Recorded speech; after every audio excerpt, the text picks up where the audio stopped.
people that own a lot of real estate and are landlords and have 30-year fixed rate mortgages locked in, they actually like high interest rates because it's great for them. It puts upward pressure on rents. I mean, think about it. People have three choices. They can buy, they can rent, they can be homeless. And now, here's your host, Jason Hartman, with the complete solution for real estate investors. We are in a market where inventory has increased, and it has, but I asked the question, which I call life's most important question, compared to what?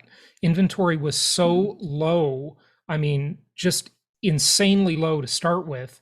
What we've seen now does not even come close to satisfying the market. The way we've got to look at inventory and supply and demand in the housing market is look at it like a sink, right? You know, you've got the faucet and you've got the drain. And so you fill the sink up, and if it's at the mid-level, which is a normal inventory level, and you put the faucet on and there's more inventory coming in and there's not much going out because not much is selling, then you've got a problem. You move into a buyer's market, right, where the market softens.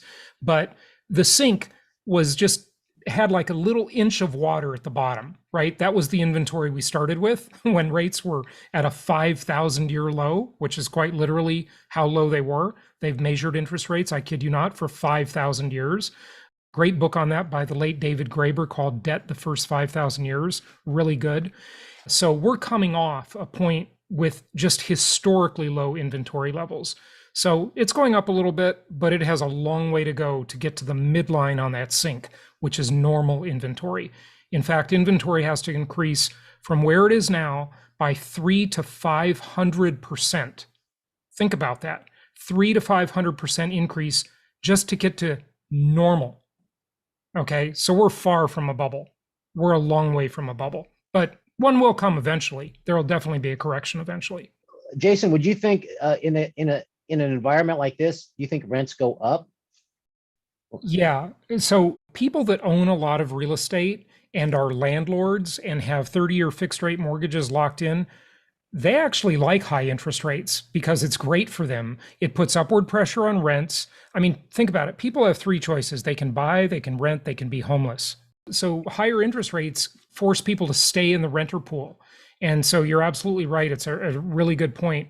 So if you're an investor, either way you win, right? Sometimes you're in a capital appreciation market where you have low interest rates, high housing affordability, and prices are rising through the roof. We've seen that for the past few years. And now maybe, but not yet, we're moving into more of a yield-oriented market where you just see rents increase so much and you're just milking that yield. So either way you win, just adjust your strategy. Mark, it makes a big difference, you know, what segment of the market we're talking about, obviously, right? You know, low priced entry-level properties, they haven't built them in frickin' 14 years. I mean, the whole nation has gone 14 years without builders building entry-level housing. So in that segment of the market, which is mostly what I was addressing, people don't have a choice. They just need a place to live. They got to live in an apartment, rent a house, or buy a house. That's it. You know, no other choices. The oldest millennials now are not kids anymore. They're 41 years old. Okay. The youngest millennials are 26. So, I mean, talk about prime home buying years. And yeah, it's a struggle for a lot of them because they got a mortgage called a student loan, but they just didn't get a house included with it. It was a very raw deal. And a lot of them got useless degrees that no one's hiring. I mean, I haven't noticed any help wanted ads for feminist studies. I just never see anybody hiring for that. And, you know, so it's definitely a struggle for some, but you can still hedge the interest rate really nicely.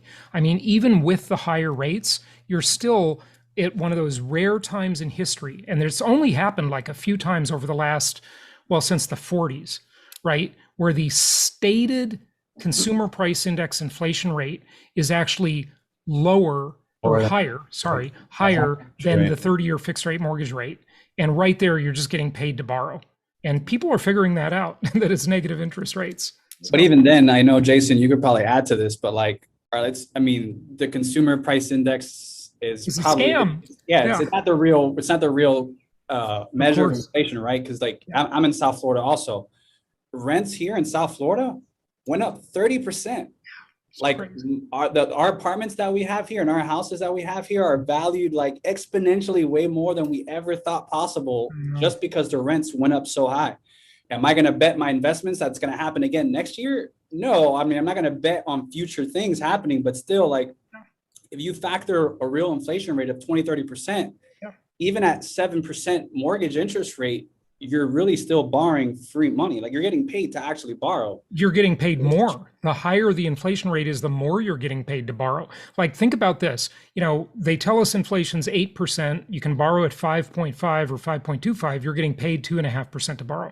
But if the real inflation rate is more like where I think it is, and I bet all you guys will agree, 15%, then you're getting paid 9.5% to borrow. And you get a tax benefit kicker because the interest is obviously deductible. That's 2.2% at 40% combined state and federal. So you're getting paid 11.7% to borrow money. That's if you keep a property vacant. Like, in theory, I know there's other expenses, but by and large, right? I mean, it's dysfunctional. The whole system is a house of cards. It's completely dysfunctional, but take advantage of it.